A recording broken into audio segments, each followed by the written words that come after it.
Et bonjour et bienvenue dans ce nouveau live de Planétéo. Je suis Théo et je vous accueille aujourd'hui sur ma planète pour un nouveau live de lecture. Et oui, aujourd'hui, ici on lisait Les Voyages de Gulliver, écrit par Jonathan Swift.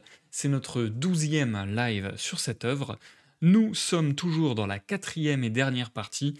Nous lirons aujourd'hui les chapitres 11 et 12 pour terminer cette partie. Mais après cette partie, il y a deux petits textes supplémentaires tout courts, vraiment pas longs du tout, qui vont terminer cette lecture des Voyages de Gulliver. Et oui, c'est notre dernier live sur cette œuvre. Comme d'habitude, si vous me regardez en rediffusion sur YouTube, vous trouverez dans la barre de lecture de la vidéo ainsi que dans la description de la vidéo des timecodes qui vous permettront de passer l'introduction, de passer les pauses que j'effectuerai dans ma lecture et d'aller directement au moment qui vous intéresse. Je suis pas très certain de comment je vais découper ma lecture aujourd'hui d'ailleurs parce que grosso modo je pourrais faire des blocs de 10 pages à 3 blocs de 10 pages, du coup ça ferait 2 pauses, mais en même temps ça me ferait pas lire longtemps. Je sais pas ce que je vais faire. Soit je fais 3 blocs de 10 pages, soit je fais 20 pages puis 10 pages, ou 10 pages puis 20 pages, ce qui est un peu bizarre. Bref, on va voir ce que je fais selon mon envie du moment, selon mon sentiment du moment. Et du coup, comme on arrive sur une dernière lecture, j'en profite pour vous rappeler que entre deux lectures, j'aime bien faire une petite pause histoire de me reset le mindset à balle, me mettre à plat dans mon esprit, avoir l'esprit frais et dispo pour découvrir une nouvelle œuvre, un nouvel artiste, un nouvel univers. Donc, je vais faire une pause de lecture après les voyages de Gulliver avant d'attaquer Bartleby, le scribe, écrit par Herman Melville, qui est un tout petit bouquin en plus.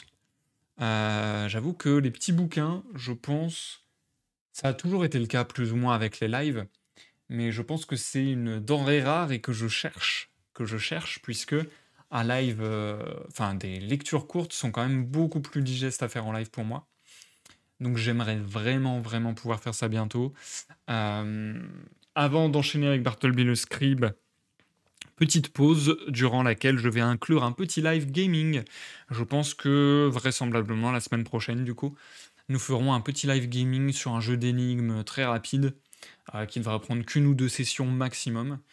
Ensuite, on part sur Bartleby et ensuite, on partira peut-être d'une même lancée sur.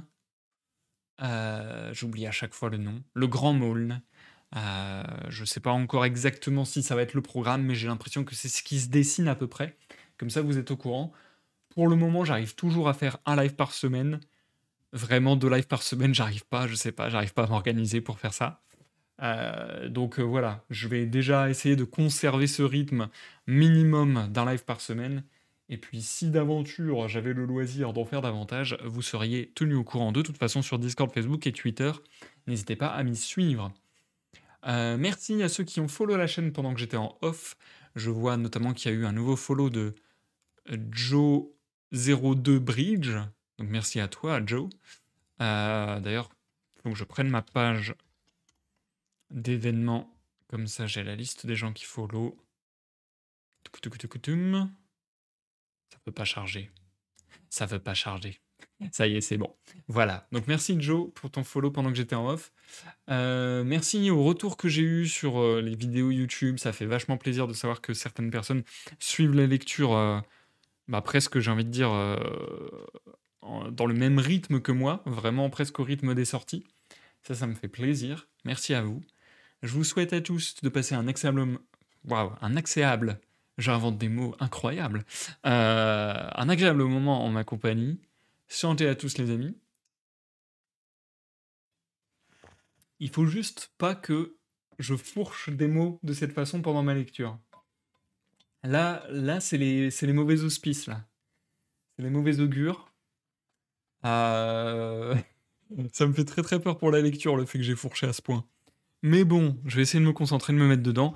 La dernière fois, on s'était arrêté, donc toujours dans le voyage chez les Winim, où on a découvert un peu plus sur la société Winim, et notamment la société Winim qui, quelque part, discrimine et, euh, et voilà, décide de rejeter notre narrateur, à savoir Gulliver. Gulliver qui se voit contraint de quitter l'île des Winim. C'était l'endroit où nous nous étions arrêtés et où nous reprenons sans plus attendre. Je vous souhaite une bonne écoute à tous et à toutes que vous me regardiez en live sur YouTube, sur Twitch ou en rediffusion sur YouTube. Ça y est, vraiment, vraiment là j'ai très très peur pour la lecture vu comment je galère et comment je bafouille. Concentration max, je me mets dans le mood. À tout à l'heure pour la première pause du jour, je ne sais pas quand elle aura lieu. Je vais voir au feeling, je vais voir comment je le sens. Il y a des chances quand même que je fasse chapitre 11 et 12 d'une traite, comme ça on termine la quatrième partie. Puis les textes supplémentaires, qui sont un peu des textes bonus, entre guillemets, j'ai l'impression. J'ai pas l'impression que ça fasse... Enfin si, ça fait partie de l'œuvre, j'ai l'impression, mais j'ai pas l'impression que ce soit un ajout incroyable. Bref, je vous spoil pas, on verra tout à l'heure. On est y part.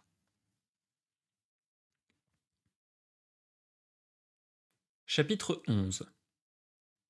J'entrepris cette traversée sans espoir le 15 février, à 9 heures du matin. Le vent était très favorable. Je commençai pourtant par me servir de mes rames. Mais considérant que je serais vite épuisé et que le vent pouvait changer, je me risquai à hisser ma petite voile. Ainsi, avec l'aide de la marée, je tenais une vitesse que j'estimais à 1 lieue et demie par heure. Mon maître et ses amis demeurèrent sur la grève jusqu'à ce que je fusse presque hors de vue, et j'entendais souvent le petit cheval de Baalan, qui m'avait toujours aimé, me crier de loin Nui hila nia, maya yaou. Prends bien garde à toi, gentil Yaou.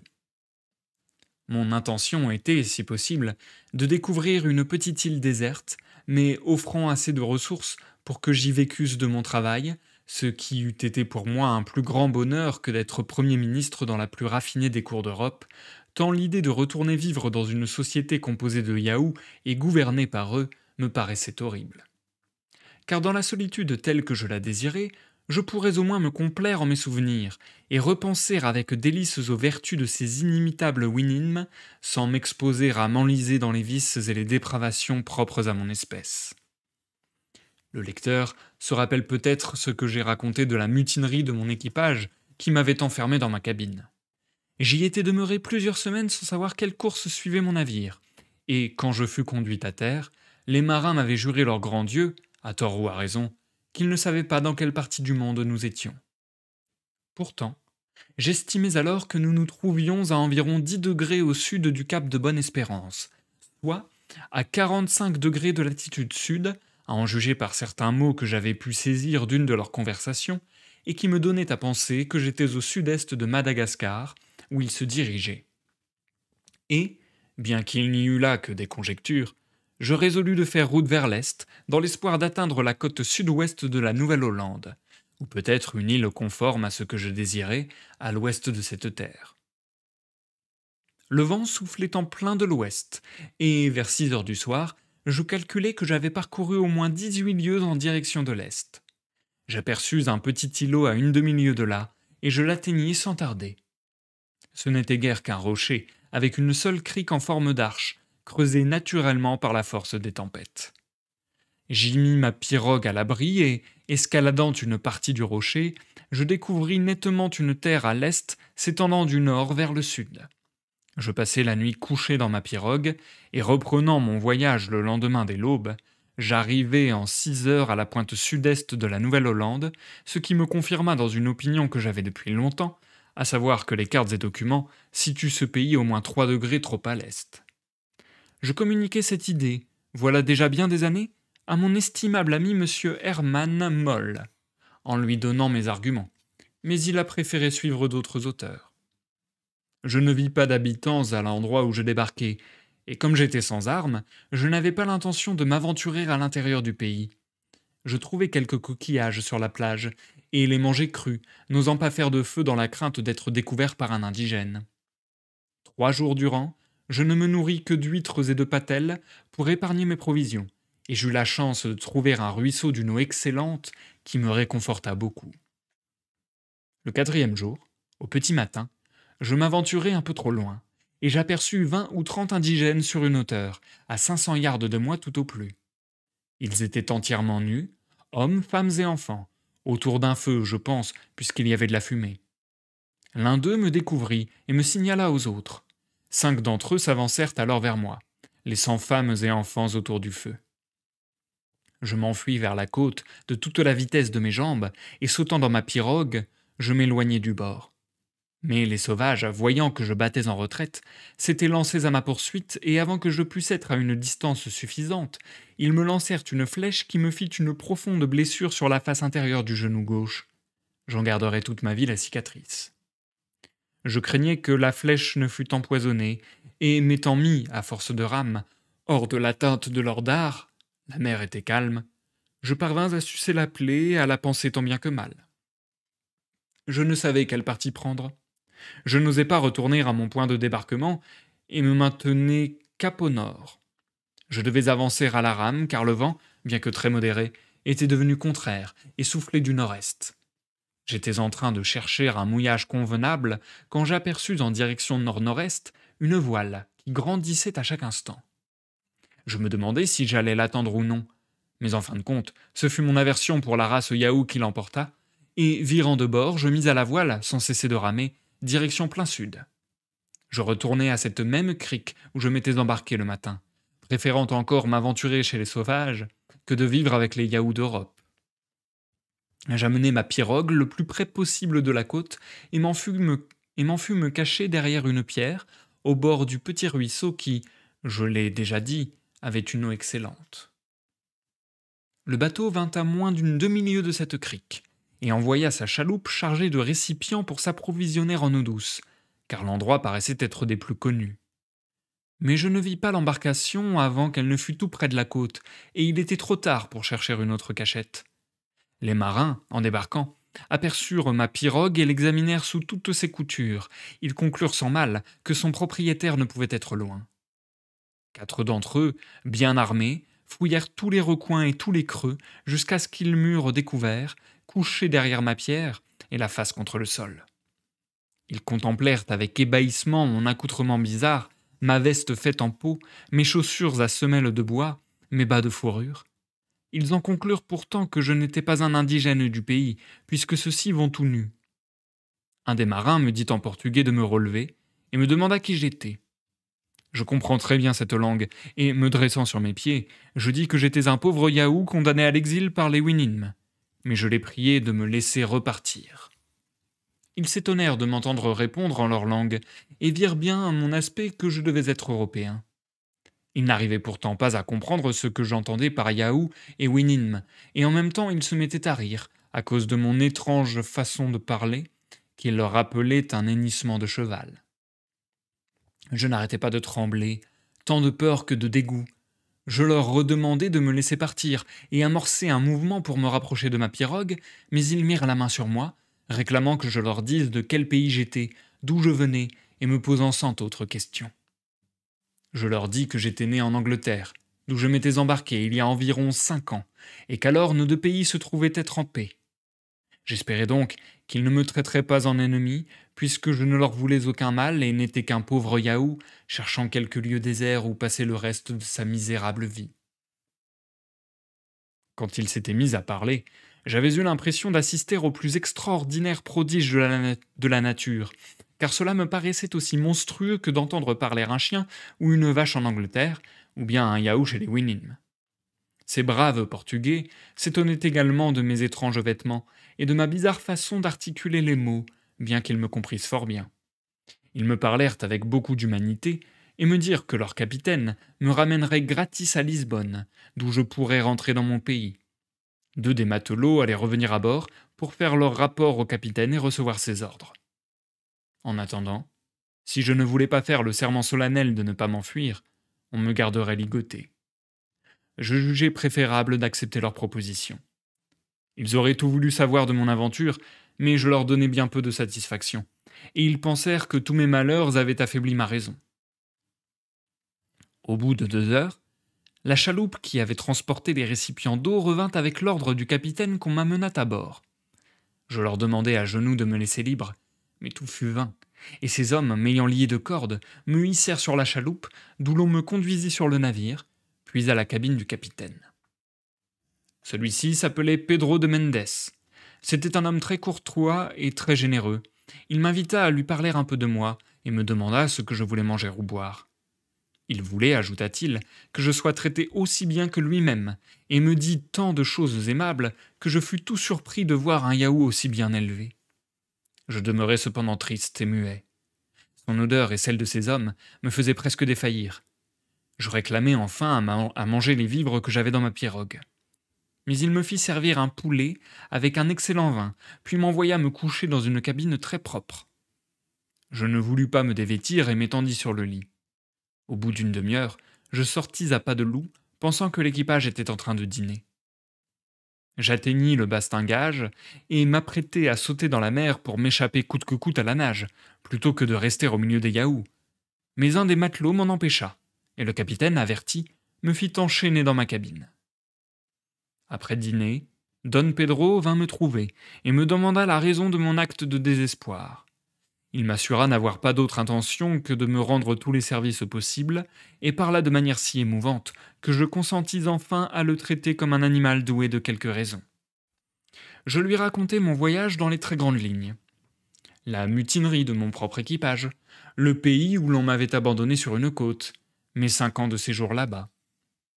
Tout cela lui fit l'effet d'être des rêveries et des visions, ce qui m'offensa beaucoup, car j'avais complètement perdu la faculté de mentir, si particulière aux Yahoos dans tous les pays où ils ont l'autorité, et par conséquent, j'avais oublié la défiance envers un congénère. Je lui demandai s'il était fréquent dans son pays de dire la chose qui n'est pas. Je lui affirmai que j'avais presque oublié ce qu'on entendait par le mot fausseté, et que, si j'avais vécu 1000 ans chez les Winim, je n'aurais jamais entendu même le dernier des valets dire un mensonge. Il pouvait me croire ou non, cela m'était bien égal. Pourtant, comme je lui savais gré de ses bontés, je voulais bien lui pardonner cette infirmité de sa nature et répondre à toutes les objections qu'il lui plairait de me faire. Il aurait donc tôt fait de découvrir la vérité. Le capitaine, qui était fort intelligent, après avoir essayé maintes fois de m'amener à me contredire dans mes récits, finit par se faire une meilleure opinion de ma véracité, d'autant plus que, selon son propre aveu, il avait rencontré le capitaine d'un petit navire hollandais qui prétendait avoir débarqué avec 5 hommes d'équipage sur une île, ou peut-être un continent, au sud de la Nouvelle-Hollande, afin de s'y ravitailler en eau fraîche, et y avoir vu un cheval poussant devant lui un groupe d'animaux exactement semblables à ceux que j'avais décrits sous le nom de Yahoo, plus un certain nombre de détails que mon commandant de bord disait avoir oubliés, car il avait pensé alors que tout cela n'était que fable.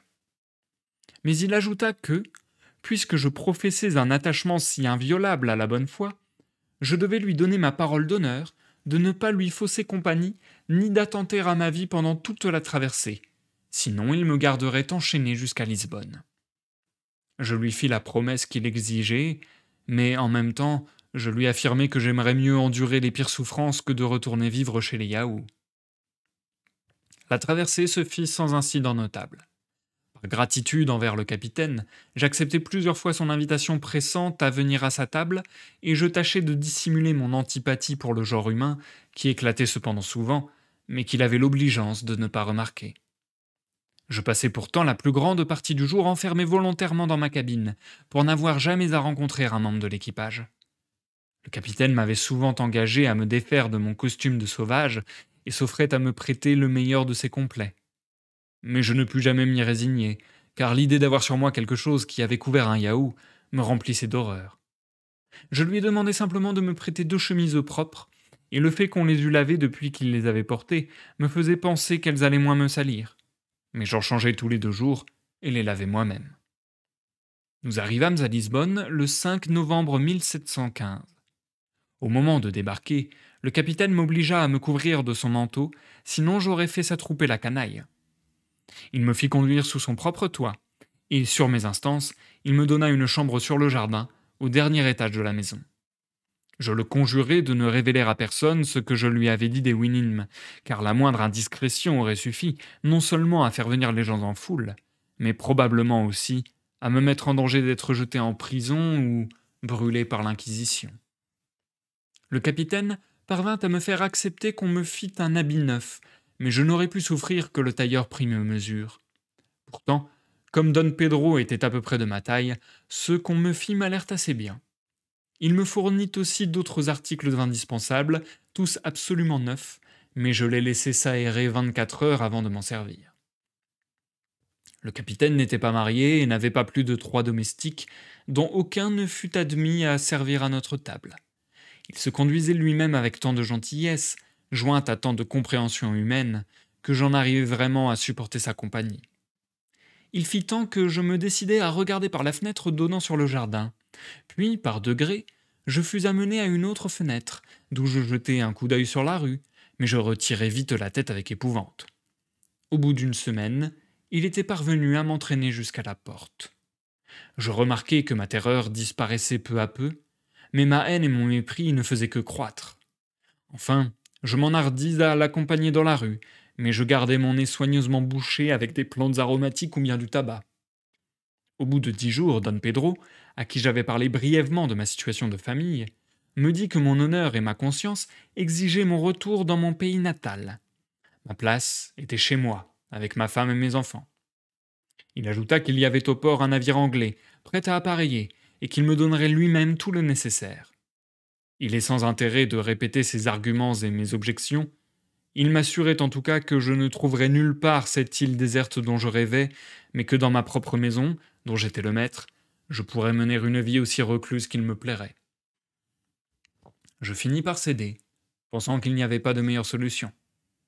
Je quittai Lisbonne le 24 novembre à bord d'un marchand anglais dont je ne m'inquiétais pas de connaître le capitaine. Don Pedro m'accompagna jusqu'au bateau et me prêta 20 livres. Il me dit gentiment adieu et m'embrassa en me quittant, ce que je dus supporter du mieux que je pus. Pendant cette dernière traversée, je n'eus aucun contact, ni avec le capitaine, ni avec aucun des hommes. Je me disais malade et m'enfermai dans ma cabine. Le 5 décembre 1715, nous jetions l'ancre aux Downs vers 9 heures du matin, et à 3 heures de l'après-midi, j'arrivai à ma maison de Redriff. Ma femme et mes enfants m'accueillirent avec beaucoup de surprise et de joie, car ils croyaient vraiment que j'étais mort. Mais je dois avouer que je ne ressentais à leur vue que haine, dégoût et mépris, surtout quand je considérais combien ils m'étaient proches. Car j'avais beau m'être contraint, depuis mon triste exil du pays des Winim, à supporter la vue des Yaous et la présence de Don Pedro de Mendes, ma mémoire et mon imagination restaient emplies des vertus et des idées de ces nobles Winim. Et quand il me fallut penser qu'en m'accouplant avec un individu de l'espèce Yahoo, j'en avais procréé d'autres, je fus comme assommé de honte, de confusion et d'horreur. À peine avais-je franchi la porte de chez moi que ma femme me prit dans ses bras et me donna un baiser. Alors moi, qui n'avais plus senti pendant des mois le contact de cet odieux animal, je tombai en syncope pendant plus d'1 heure. Au moment où j'écris, je suis déjà en Angleterre depuis 5 ans. Pendant la première année, je ne pouvais supporter la présence de ma femme et de mes enfants. Leur seule odeur m'était intolérable. Je pouvais encore bien moins souffrir qu'ils prissent leur repas dans la même pièce que moi. Même aujourd'hui, ils ne s'aviseraient pas de toucher à mon pain ou de boire dans mon verre, et je n'ai jamais consenti à ce qu'on me tienne par la main. Ma première dépense fut l'achat d'une paire de jeunes étalons, que j'élève dans une belle écurie. Après eux, c'est le palefrenier qui est mon favori, car je me plais dans l'odeur chevaline qu'il dégage. Mes chevaux ne me comprennent pas trop mal. Je viens parler avec eux au moins 4 heures par jour. Ils ne connaissent ni la bride ni la selle. Ils me portent beaucoup d'amitié et sont entre eux d'excellents camarades.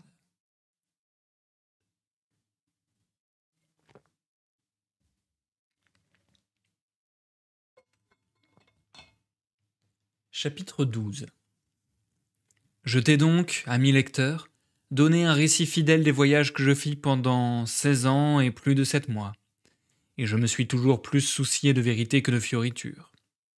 J'aurais pu, sans doute, comme tant d'autres, chercher à t'étonner par des histoires absurdes et incroyables, mais j'ai préféré m'en tenir à des faits bien réels, contés dans la manière et le style les plus simples.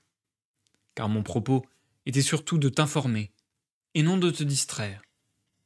Il nous est bien facile, à nous qui revenons de lointains voyages, de pays rarement visités par les Anglais ou d'autres Européens, de donner des descriptions fantaisistes d'animaux merveilleux, tant marins que terrestres. Pourtant, le premier dessein d'un voyageur doit être de rendre les hommes plus sages et meilleurs, de nourrir leur intelligence par les exemples bons ou mauvais qu'ils ont découverts en pays étrangers. Je souhaite de tout cœur qu'une loi soit promulguée, obligeant tout voyageur désireux de pouvoir publier un récit de ses aventures, à certifier par un serment solennel, fait devant le lord maire, que tout ce qu'il a l'intention d'imprimer est, à sa connaissance, absolument vrai. Car alors le monde cesserait d'être abusé, comme il l'est de façon courante, par certains écriveurs qui, pour que leurs œuvres aient plus de succès auprès du public, imposent aux lecteurs trop confiants les fables les plus grossières. J'ai lu dans ma jeunesse, avec beaucoup de plaisir, plusieurs livres de voyage, mais comme j'ai pu depuis, ayant moi-même parcouru la plupart des régions du globe, infliger des démentis, fondés sur mes propres observations, à bien des affirmations fantaisistes, j'en ai conçu beaucoup d'hostilité pour ce genre littéraire, et pas mal d'indignation contre ces façons d'abuser la crédulité des hommes. Voilà pourquoi, puisque mes amis ont la bonté de croire que mes pauvres efforts ne seraient pas complètement inutiles à mon pays, je me suis imposé à moi-même, bien résolu à l'observer, cette maxime qu'il faut s'en tenir strictement à la vérité. Et certes, rien ne détourne autant de moi la tentation de m'en écarter que de rappeler à mon esprit les enseignements et les exemples de mon noble maître et des autres illustres Winim, dont j'ai eu si longtemps l'honneur d'être un humble disciple. Nec si miserum fortuna sinonem, thinxit vanum etiam, medacemque improba finget. Je sais le peu de retentissement que sont appelés à avoir les récits n'exigeant ni talent ni science, ni même d'autres mérites qu'une bonne mémoire et un journal exact. Je sais également que les auteurs de voyage, comme les lexicographes, finissent par être ensevelis sous le poids et la masse de ceux qui, venant après eux, occupent tout naturellement le dessus de la pile. Et il est fort à prévoir que d'autres voyageurs qui s'en iront après moi visiter les pays décrits dans cet ouvrage sauront, en signalant mes erreurs s'il y en a, et en découvrant bien des choses qui m'ont échappé, me faire passer de mode et s'installer à ma place, de sorte que le monde oubliera même que j'ai écrit un livre. Ceci sans doute serait une pensée trop mortifiante si j'écrivais pour la gloire, mais comme je ne cherche pas autre chose que le bien public, je ne puis d'aucune manière être désappointé. Quel homme, en effet, pourrait lire les pages que je consacre aux vertus des glorieux Winim sans éprouver de la honte pour ses propres vides, sans les trouver indignes d'un être doué de raison et de responsabilité civique? Je ne parlerai pas de ces nations lointaines que régentent des Yahoos, et dont les Brobdingnagiens sont les moins corrompus, car nous aurions tout à gagner à observer leurs maximes de morale et de politique. Mais je ne veux pas aller plus avant, et je laisse mon judicieux lecteur faire ses propres réflexions et prendre ses résolutions pratiques. Ce n'est pas une mince satisfaction pour moi que de présenter un ouvrage absolument au-dessus de toute critique, car quelle objection pourrait-on faire à un auteur qui ne relate que des faits réels et intéressants des pays si lointains où nous n'avons aucun intérêt commercial ni diplomatique? J'ai pris grand soin d'éviter les reproches que les auteurs de voyage ne sont que trop sujets à encourir. De plus, je ne suis pas le moins du monde lié à un parti, mais j'écris sans passion, sans préjugés, sans malveillance envers aucun homme ni aucun groupe d'hommes. J'écris pour la plus noble des causes, pour informer et instruire l'humanité, sur laquelle je puis prétendre, sans manquer à l'humilité, avoir quelque supériorité, puisque j'ai eu l'avantage de fréquenter pendant si longtemps ces êtres absolument parfaits que sont les Winim. J'écris sans le moindre esprit de lucre ou de gloire. Je ne supporterai pas qu'il m'échappât un seul mot pouvant être pris en mauvaise part, ou risquant d'offenser si peu que ce soit la personne la plus susceptible. De sorte que, je l'espère, je puis en toute justice me proclamer un auteur totalement irréprochable, contre lequel les hordes de répondeurs, considérateurs, observateurs, ruminateurs, découvreurs et critiqueurs seront toujours incapables de trouver matière à exercer leur talent. J'avoue m'être fait dire tout bas que j'étais tenu en conscience, en tant que sujet anglais, de présenter dès mon arrivée en Angleterre un mémoire à un ministre d'État, étant donné que toute terre, quelle qu'elle soit, découverte par un sujet du roi, est propriété de la couronne. Mais je ne suis pas sûr que nos conquêtes dans les pays dont j'ai parlé doivent se faire aussi facilement que celles de Ferdinando Cortés, qui avait devant lui des Américains nus. Les Lilliputiens, je pense, ne valent guère qu'on finance pour eux une expédition maritime et militaire, et je me demande s'il serait prudent, et sans danger, de s'attaquer aux Brobdingnagiens, ou si une armée anglaise serait à son aise avec une île volant au-dessus de sa tête. Les Winim, certes, ne me semblent pas très bien préparés à la guerre, une science à laquelle ils sont complètement étrangers. Je les crois en particulier mal défendus contre les projectiles. Pourtant, si j'étais ministre d'État, je ne prendrais jamais le risque de les attaquer. Leur intelligence, leur cohésion, leur ignorance complète de la peur et leur patriotisme suppléeraient largement à leur ignorance de l'art de la guerre. Imaginez une charge menée par 20 000 d'entre eux, pénétrant au cœur d'une armée européenne, jetant le désordre dans ses rangs, renversant ses voitures, réduisant en bouillie le visage des hommes de guerre, sous le choc terrible des ruades lancées à plein sabot. Car ils mériteraient sûrement qu'on dise d'eux ce qu'on disait d'Auguste. Recalcitrat undique tutus. Mais laissons ces projets d'asservir une nation magnanime. Je souhaite plutôt qu'elle trouve le moyen, et qu'il lui vienne l'idée d'envoyer assez de ses sujets pour civiliser l'Europe, en nous enseignant les notions fondamentales d'honneur, justice, bonne foi, tempérance, esprit civique, force d'âme, chasteté, dévouement, philanthropie, fidélité. Ce sont là des vertus dont le nom est encore vivant dans la plupart des langues humaines, et on peut le rencontrer chez les auteurs modernes aussi bien que dans les classiques. Les quelques lectures que j'en ai faites me permettent d'en témoigner. Mais un autre motif me retenait d'offrir à Sa Majesté mes découvertes pour agrandir ces domaines. À dire vrai, j'avais conçu quelques scrupules sur la façon qu'ont les princes de pratiquer à cette occasion la justice distributive. Par exemple, un navire pirate est poussé par la tempête sans savoir où il va. À la fin, un mousse grimpé sur le mât de vigie découvre une terre. Les hommes débarquent, attirés par le pillage. Ils voient un peuple inoffensif qui le reçoit avec bonté. Ils donnent au pays un nouveau nom, en prennent officiellement possession au nom du roi, dressent sur le sol une planche pourrie ou une pierre en mémoire du fait, assassinent 2 ou 3 douzaines d'indigènes et en emmènent une paire comme échantillon. Puis ils retournent dans leur pays et obtiennent leur pardon. Voilà l'origine d'une nouvelle annexion, faite légitimement selon le droit divin. À la première occasion, on envoie des navires. Les indigènes sont déportés ou exterminés, leurs princes torturés, jusqu'à ce qu'ils révèlent où est caché leur or. Pleine licence est donnée à tous les actes de cruauté et de luxure. La terre fume du sang de ses habitants, et cette odieuse troupe de bouchers, employée à une si pieuse entreprise, c'est une expédition coloniale moderne, envoyée pour convertir et civiliser un peuple idolâtre et barbare. Mais cette description, je l'avoue, ne s'applique d'aucune manière à la nation britannique, qui peut servir d'exemple au monde entier pour la sagesse, la prudence et la justice qu'elle montre en fondant ses colonies, pour la générosité avec laquelle elle y développe la religion et la culture, pour l'heureux choix qu'elle fait de pasteurs pieux et compétents chargés d'y propager le christianisme, pour le souci qu'elle a de n'envoyer dans les nouvelles provinces que des sujets de la mère patrie vivant dignement et connus comme tels, pour les grands scrupules qu'elle a en matière de justice, ne nommant aux postes administratifs dans toutes ses colonies que des fonctionnaires de la plus haute compétence, entièrement étrangers à la corruption, et comme couronne à ce bel édifice, pour sa façon d'envoyer toujours les gouverneurs les plus consciencieux et les plus vertueux, qui n'ont pas d'autre but que le bonheur des populations qu'ils régentent et l'honneur du roi, leur maître. Mais comme ces pays que j'ai décrits paraissent n'avoir aucun désir d'être conquis, ni de connaître l'esclavage, le meurtre et la déportation qui vont de pair avec la colonisation, comme d'autre part, ils n'abondent ni en or, ni en argent, ni en sucre, ni en tabac, j'ai eu, en toute modestie, l'idée qu'ils n'étaient en aucun cas dignes de notre zèle, de notre vaillance, de notre intérêt.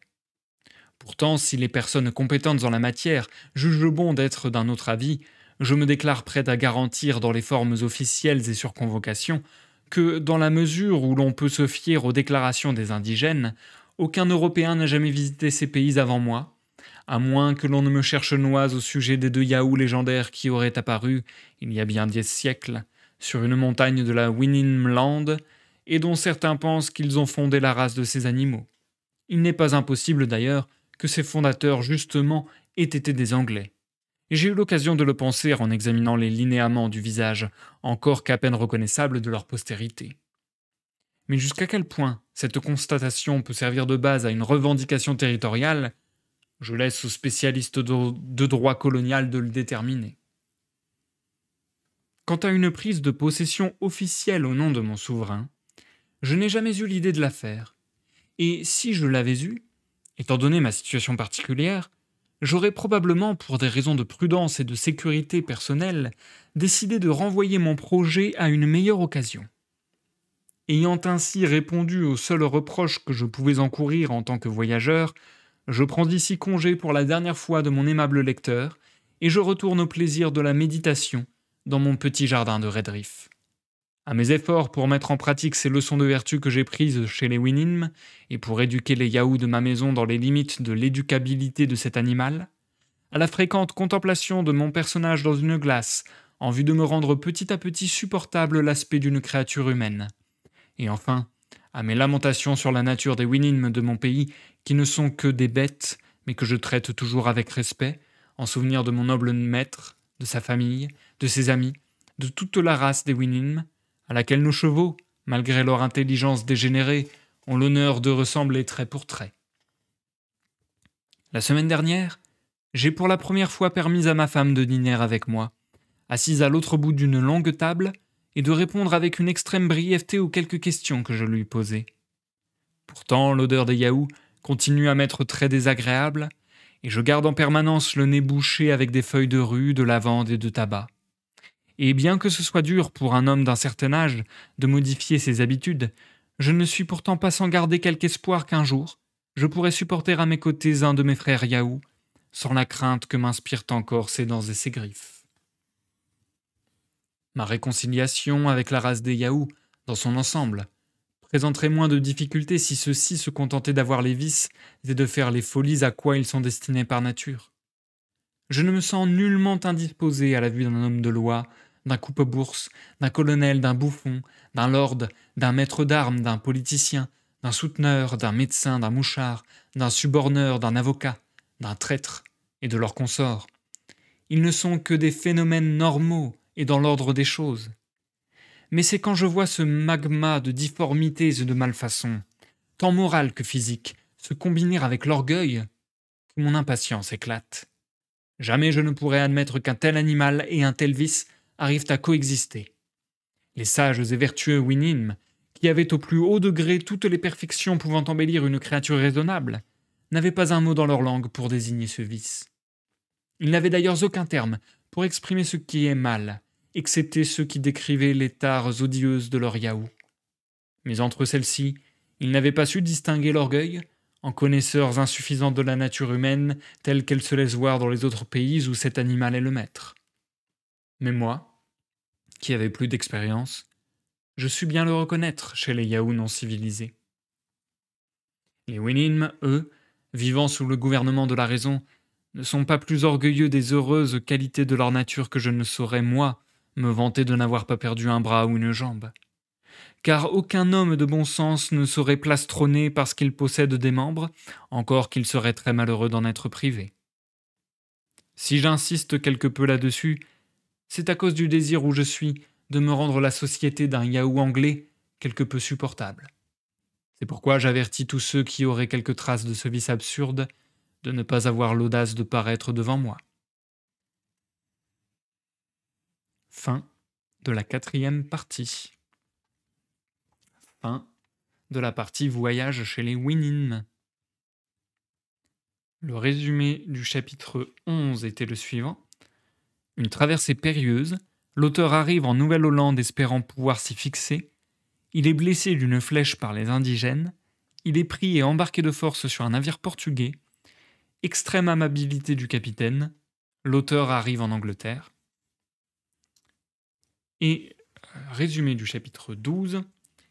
Véracité de l'auteur, dans quel dessein il a publié cet ouvrage, remontrance aux voyageurs qui trahissent la vérité, l'auteur se défend de toute perfide arrière-pensée, réponse à une objection, exposé d'une méthode de colonisation, éloge de son pays natal, défense des droits de la couronne sur les terres dont a parlé l'auteur, en quoi il serait difficile de les conquérir, l'auteur prend pour la dernière fois congé de son lecteur, il dit comment il entend vivre à l'avenir, donne un bon conseil, et conclut.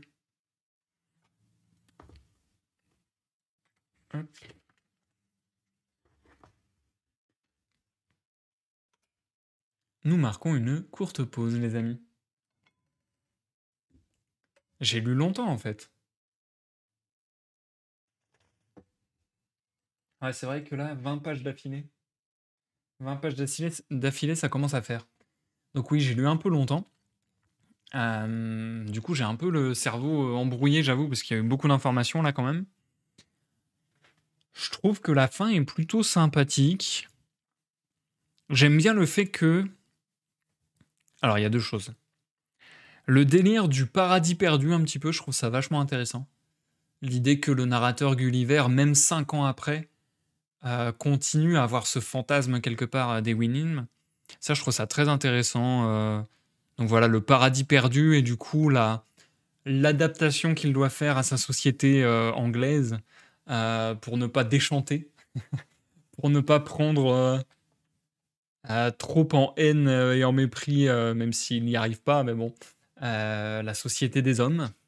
Donc voilà, ça c'est intéressant, je trouve, quelque part le mal du pays qu'il a par rapport à la contrée des Winim. Ça j'aime bien, je trouve ça vachement intéressant. Et il y a une deuxième partie qui est aussi intéressante, mais qui me questionne un peu plus. Euh, et en même temps qui est mêlée à la première chose que je vous ai dit, mais dans le dernier chapitre, pour le coup, il reprend vraiment sa casquette de narrateur en l'assumant, en disant bon bah voilà, ça c'était mes voyages, voilà pourquoi je les ai écrits, voilà comment j'ai vécu les choses depuis, voilà comment je compte vivre ma vie, voilà ce que je pense, donc presque un commentaire de ce qu'il a écrit jusqu'à présent. Et tout ça, à la fois, je le trouvais intéressant, dans sa justification, peut-être aussi dans une recherche de ne pas se faire censurer, parce que du coup, de dire ces choses-là, c'est peut-être une façon détournée de ne pas de ne vouloir pas de vouloir ne pas être censuré. euh, mais en même temps, je trouve ça très bizarre parce que c'est tellement gros. Le fait qu'ils disent je supporte pas les gens qui inventent des histoires, moi je me cantonne à la stricte vérité. Alors que c'est tellement gros que c'est pas la stricte vérité. Du coup, je me dis, bah, il se doute très bien que tout le monde va.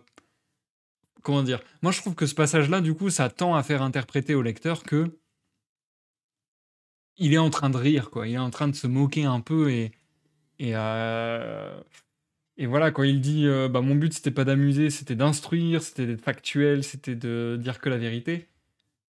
Bah, franchement, ça donne à penser au lecteur, je trouve, que c'est tout l'inverse.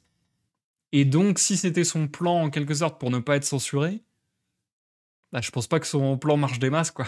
De toute façon, on avait vu qu'il avait été censuré à l'époque. Hmm. Donc c'est vrai que j'ai vachement... Je sais pas, il y a un truc étrange, je trouve, dans cette fin. Intéressant, mais étrange. Je trouve que c'est un peu paradoxal. Euh, Le petit passage aussi sur la colonisation, très intéressant.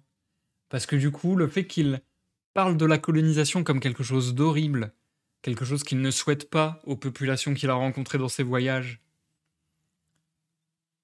et que juste derrière, ils disent oh heureusement l'Angleterre là-dessus, elle est blanche comme neige, elle est impeccable, elle fait tout bien. Pareil, ça met vachement en évidence le fait que le sous-texte c'est bah en fait l'Angleterre elle est horrible avec la colonisation. Donc du coup, je me dis comment dire. C'est comme s'il y avait des sous-textes, c'est comme s'il y avait des sous-textes, des messages un peu dissimulés, mais qu'il les mettait tellement en évidence parce qu'il force le trait dans l'autre sens que du coup je me dis mais est-ce qu'il pensait vraiment. En fait c'est ça ma question, c'est là pour le coup Jonathan Swift, pas le narrateur, mais vraiment Jonathan Swift l'auteur. Est-ce qu'il pensait vraiment qu'à l'époque cette justification là, est-ce que en fait c'est ça, est-ce que pour lui c'était vraiment un outil de justification et de ah bah du coup on va pas me censurer, ou est-ce que c'est juste purement narratif, stylistique et qu'il avait pas en tant qu'auteur l'espoir que ça lui serve à ne pas être censuré. Je sais pas, j'ai du mal à interpréter ces passages-là. Donc d'un côté, je trouve ces 2 derniers chapitres vachement sympathiques, intéressants dans ce qu'ils explorent, mais en même temps, je les trouve un peu plus flous, compliqués à cerner.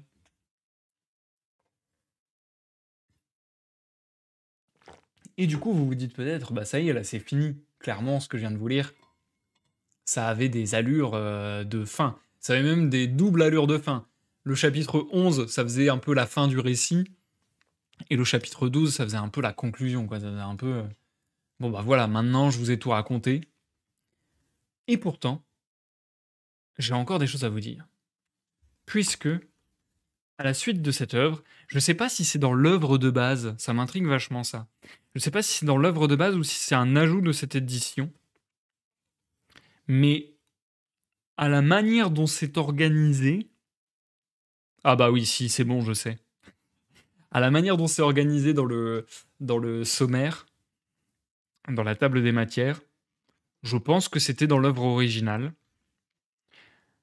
On a, après ces 4 parties, 2 lettres que je m'en vais vous lire. Et ce qui est drôle, c'est de qui sont ces lettres. Je vous spoil pas, mais c'est assez drôle. C'est assez drôle qu'on ait 2 lettres et que ça soit de ces 2 personnes. Vraiment, ouais, c'est vraiment marrant ça. On n'a plus que, grosso modo, 8 pages à lire, 7 pages à lire, donc ça devrait aller assez vite pour le coup. Je vais me lancer directement. Je vous souhaite une bonne écoute. Alors, je n'ai pas du tout suivi la lecture de ce livre, mais c'est intéressant, nous dit Charline. Oui, franchement, le livre est intéressant. Bah, de toute façon, je vais faire un retour un peu général à la fin du live, mais le livre était vraiment sympa. Euh, ouais, je dirais ce que j'en ai pensé plus en détail. Bonne écoute à tous, que vous me regardiez sur Twitch ou en rediffusion sur YouTube. À dans quelques minutes pour la toute fin. Lettre du capitaine Gulliver à son cousin Simpson. J'espère que vous serez disposé à reconnaître publiquement, chaque fois qu'on vous en priera, que, accédant à vos instances et à vos prières, je vous avais remis pour publication un manuscrit décousu et non corrigé de mes voyages, étant entendu que nous engagerions un étudiant de l'une des 2 universités pour en ordonner le plan et en revoir le style, comme mon cousin Dampierre l'avait fait, sur mes conseils, pour son livre intitulé Un voyage autour du monde. Mais je ne me rappelle pas vous avoir laissé le droit de retoucher mon texte, ni surtout d'y rajouter quoi que ce soit. Je vous écris donc pour désavouer toutes les additions qui vous sont dues, en particulier certains paragraphes relatifs à Sa Majesté, feu la reine Anne, de pieuse et glorieuse mémoire, contraires au sentiment de respect et d'estime que je lui ai toujours porté plus qu'à aucun autre mortel. Mais vous-même, ou votre interpolateur, vous auriez dû considérer qu'il n'était pas conforme à mes goûts ni à la bienséance de faire l'éloge d'un animal de notre type devant mon maître Winin. Et de plus, le fait est faux, car à ma connaissance, et j'ai justement vécu en Angleterre pendant une partie du règne de SM la reine, de Sa Majesté la reine, elle a bel et bien gouverné avec un principal ministre, 2 même, l'un après l'autre. Le premier fut Lord Godolphin, et le second, le comte d'Oxford, de sorte que vous m'avez fait dire la chose qui n'est pas. De la même façon, dans la description de l'Académie des planificateurs, et dans plusieurs passages de mes discours à mon maître Winnim, vous avez omis de mentionner des circonstances essentielles, vous leur avez ôté de l'importance, ou vous les avez dénaturées de telle façon que j'ai du mal à reconnaître mon propre ouvrage. Lorsque je vous en avais, quelque temps avant, touché un mot dans une de mes lettres, vous avez eu l'obligeance de me dire que vous aviez peur d'être blessant, que les gens au pouvoir étaient très stricts dans leur surveillance de la presse, et qu'ils savaient non seulement interpréter, mais encore punir tout ce qui ressemblait à un sous-entendu. C'est là, je crois, le mot que vous employâtes. Mais, je vous en prie, comment se fait-il que des paroles vieilles de plusieurs années et prononcées dans un royaume situé à plus de 5000 lieues d'ici puissent être appliquées à l'un quelconque des Yaouks dont on dit qu'ils régentent actuellement la horde? D'autant plus que je parlais sans envisager ni craindre d'avoir le malheur de retourner parmi eux. N'est-ce pas moi qui ai des raisons de me plaindre, alors que je vois d'authentiques Yaouks tirés par des Winnim dans un véhicule, comme si ces derniers étaient des bêtes et les premiers des êtres doués de raison? Et certes, c'était avant tout pour fuir un spectacle si monstrueux et abominable que j'ai choisi de me retirer ici. C'est là tout ce que j'avais à vous dire au sujet de vous-même et de la confiance que j'avais en vous. Ce que je veux dire en second lieu, c'est que je regrette d'avoir eu la sottise de me laisser convaincre par vos adjurations et votre mauvaise logique, la vôtre et celle de plusieurs autres, et d'autoriser, à mon corps défendant, la publication de ces voyages. Rappelez-vous, je vous en prie, cette objection que je faisais toujours, quand vous me répétiez votre argument du bien public. Les Yahoos sont une race d'animaux qu'il n'est pas possible d'amender, ni par précepte, ni par l'exemple. Et l'événement m'a donné raison. Car au lieu de voir un coup d'arrêt donné à tous les abus et à toutes les corruptions, au moins dans la limite étroite de cette île, comme j'étais en droit de l'espérer, constater qu'au bout de plus de 6 mois, je n'entends dire nulle part que mon livre ait produit un seul des effets que j'attendais. Je vous avais prié de me signaler par lettre le jour où s'éteindrait l'esprit de parti et de faction, où l'on verrait des juges compétents et incorruptibles, des plaideurs honnêtes et modérés, ayant quelques bribes de bon sens. Des pyramides de codes brûlants hauts et clairs dans Smithfield. L'éducation des jeunes nobles entièrement transformés, les médecins en exil. Les cours et les antichambres de ministres influents dégagés et balayés à fond. Le talent, le mérite et le savoir récompensés. Les écrivailleurs en prose et en vers condamnés à ne manger que leur buvard de coton et ne s'abreuver que d'encre. Telles étaient les réformes et mille autres encore sur lesquelles je comptais avec votre encouragement, et de fait, elles étaient la conséquence normale des principes énoncés dans mon livre. Il est indéniable, d'autre part, que 7 mois était un délai bien suffisant pour corriger tous les vices et toutes les folies à quoi les Yahoos sont sujets, si du moins leur nature avait eu les moindres dispositions à la vertu ou à la sagesse. Mais aucune de vos lettres n'est venue combler mes espoirs.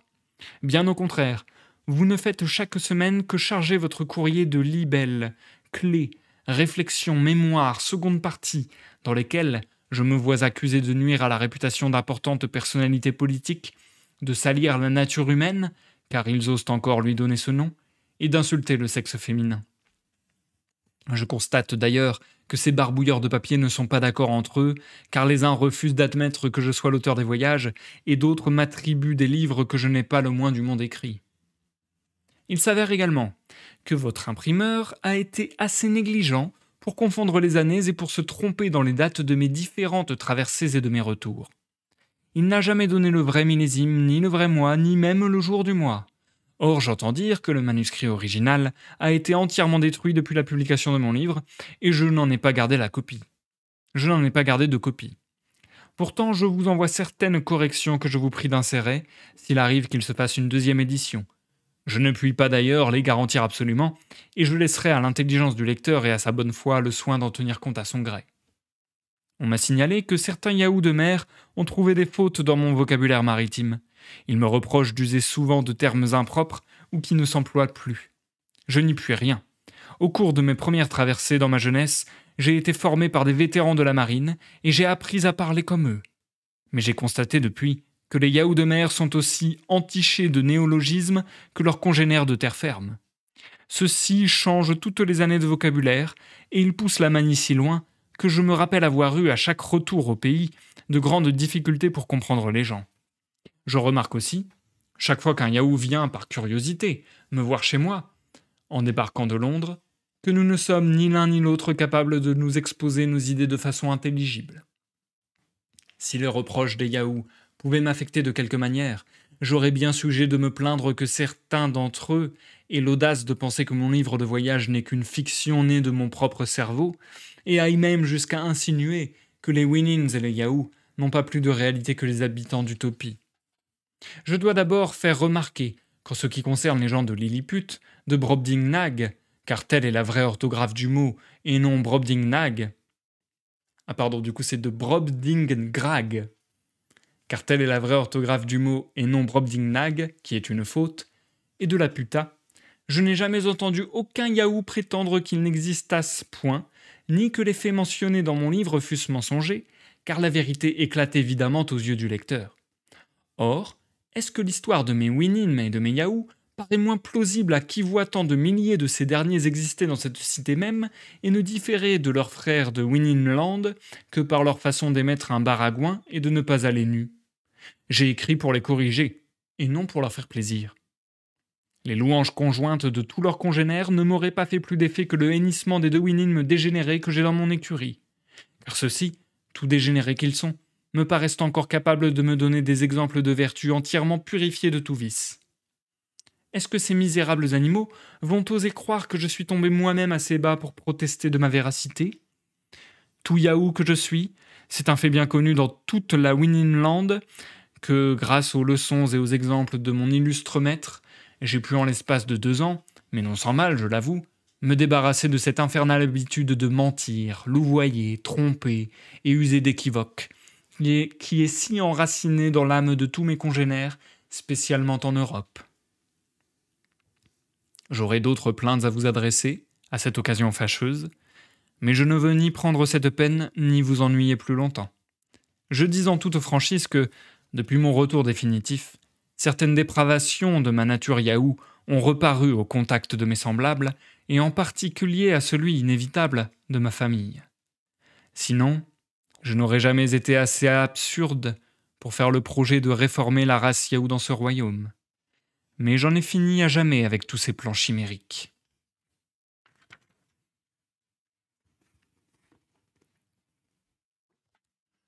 Lettre de Swift à l'abbé Desfontaines, en français.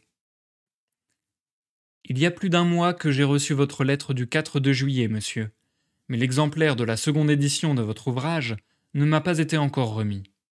J'ai lu la préface de la première, et vous me permettrez de vous dire que j'ai été fort surpris d'y voir qu'en me donnant pour patrie un pays dans lequel je ne suis pas né, vous ayez trouvé à propos de m'attribuer un livre qui porte le nom de son auteur, qui a eu le malheur de déplaire à quelques-uns de nos ministres, et que je n'ai jamais avoué. Cette plainte que je fais de votre conduite à mon égard ne m'empêche pas de vous rendre justice. Les traducteurs donnent pour la plupart des louanges excessives aux ouvrages qu'ils traduisent, et s'imaginent peut-être que leur réputation dépend en quelque façon de celle des auteurs qu'ils ont choisis. Mais vous avez senti vos forces qui vous mettent au-dessus de pareilles précautions. Capable de corriger un mauvais livre, entreprise plus difficile que celle d'en composer un bon, vous n'avez pas craint de donner au public la traduction d'un ouvrage que vous assurez être plein de polissonneries, de sottises, de puérilites, etc. Nous convenons ici que le goût des nations n'est pas toujours le même, mais nous sommes portés à croire que le bon goût est le même partout, où il y a des gens d'esprit, de jugement et de savoir. Si donc les livres du sieur Gulliver ne sont calculés que pour les îles britanniques, ce voyageur doit passer pour un très pitoyable écrivain. Les mêmes vices et les mêmes folies règnent partout, du moins dans tous les pays civilisés de l'Europe, et l'auteur, que n'écrit que pour une ville, une province, un royaume, ou même un siècle, mérite si peu d'être traduit qu'il ne mérite pas d'être lu. Les partisans de ce Gulliver, qui ne laissent pas d'être en fort grand nombre chez nous, soutiennent que son livre durera autant que notre langage, parce qu'il ne tire pas son mérite de certains modes ou manières de penser et de parler, mais d'une suite d'observations sur les imperfections, les folies et les vices de l'homme. Vous jugez bien que les gens dont je viens de vous parler n'approuvent pas fort votre critique, et vous serez sans doute surpris de savoir qu'ils regardent ce chirurgien de vaisseau comme un auteur grave, qui ne sort jamais de son sérieux, qui n'emprunte aucun phare, qui ne se pique point d'avoir de l'esprit, et qui se contente de communiquer au public, dans une narration simple et naïve, les aventures qui lui sont arrivées, et des choses qu'il a vues ou entendues dire pendant ses voyages. Quant à l'article qui regarde My Lord Carteret, sans m'informer d'où vous tirez vos mémoires, je vous dirai que vous n'avez écrit que la moitié de la vérité, et que ce drapier, ou réel ou supposé, a sauvé l'Irlande en mettant toute la nation contre un projet qui devait enrichir aux dépenses du public un certain nombre de particuliers. Plusieurs accidents qui sont arrivés m'empêcheront de faire le voyage de la France présentement, et je ne suis plus assez jeune pour me flatter de retrouver une autre occasion. Je sais que j'ai perds beaucoup et je suis très sensible à cette perte. L'unique consolation qui me reste, c'est de songer que j'en supporterai mieux le pays auquel la fortune m'a condamné. Et c'est la fin des lettres. Ce sera donc également la fin des voyages de Gulliver. Cette lecture est terminée. Nous passons à l'outro du live, les amis.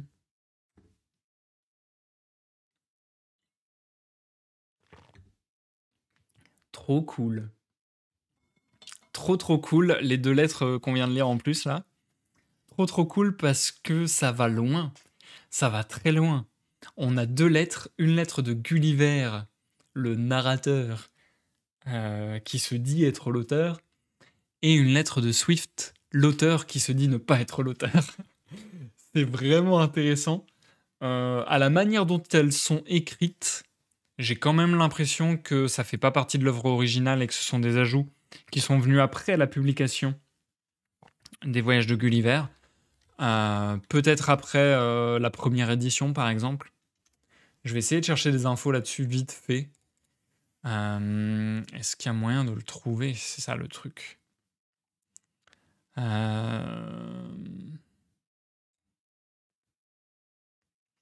Ouais, là, par exemple, quand je cherche sur Wikipédia et qu'on cherche les 4 voyages de Gulliver, ça s'arrête bien au Winim. Il n'y a pas plus que ça.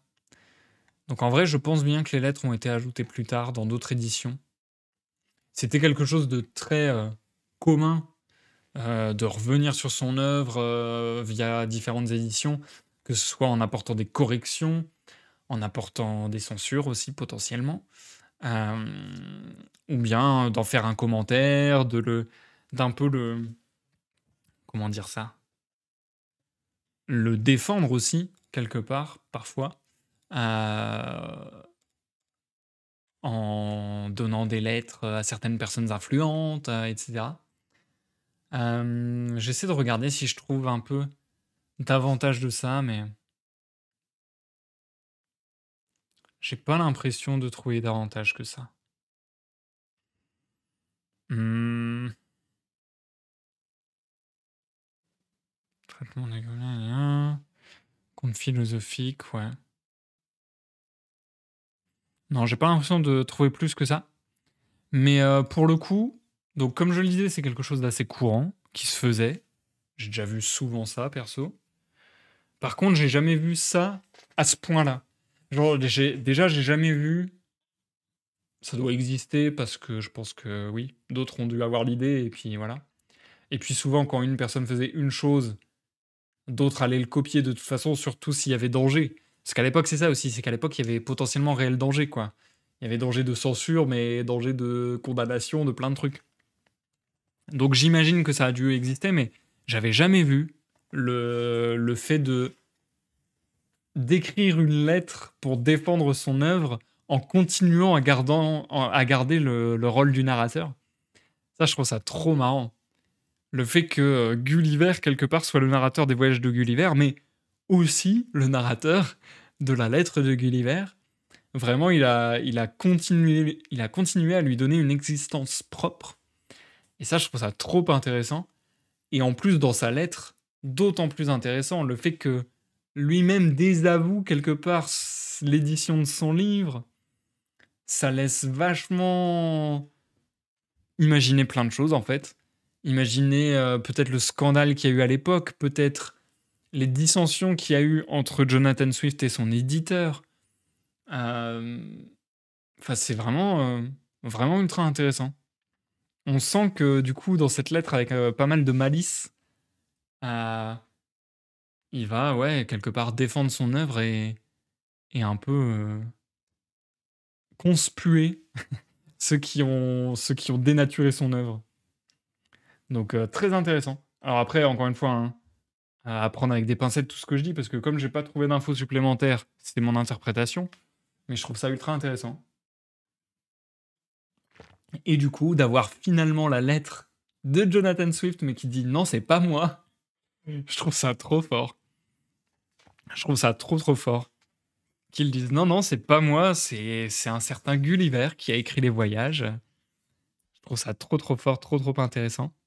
Et qu'il arrive quand même quelque part à glisser une petite défense de son œuvre au travers de ça. D'ailleurs, moi, la lecture du coup sur la dernière lettre qui était envoyée en français, et bah du coup j'avais une écriture en vieux français. Euh, donc ça a pas changé grand chose. En prononciation, j'ai pas lu différemment. À part que j'ai perds beaucoup plutôt que j'y perds beaucoup.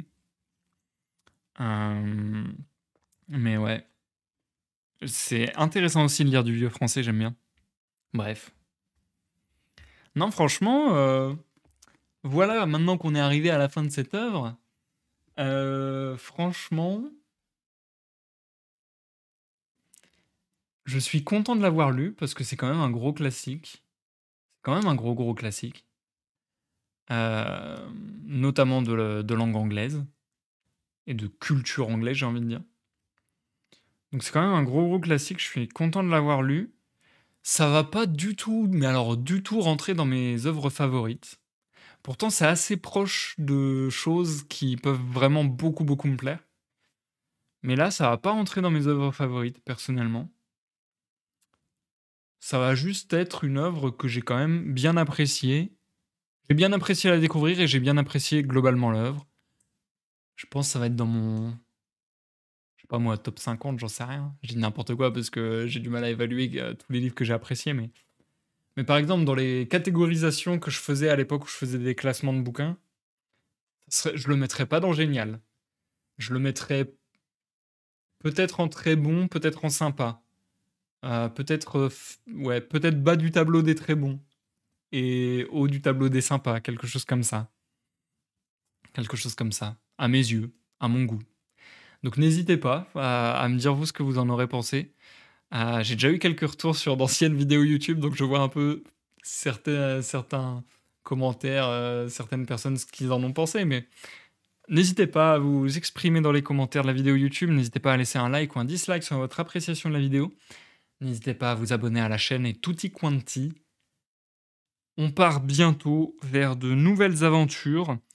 En fait, je voulais vous faire un avis plus détaillé sur les voyages de Gulliver, mais j'ai pas grand chose à en dire finalement, puisque j'ai déjà pas mal commenté tout au long de la lecture.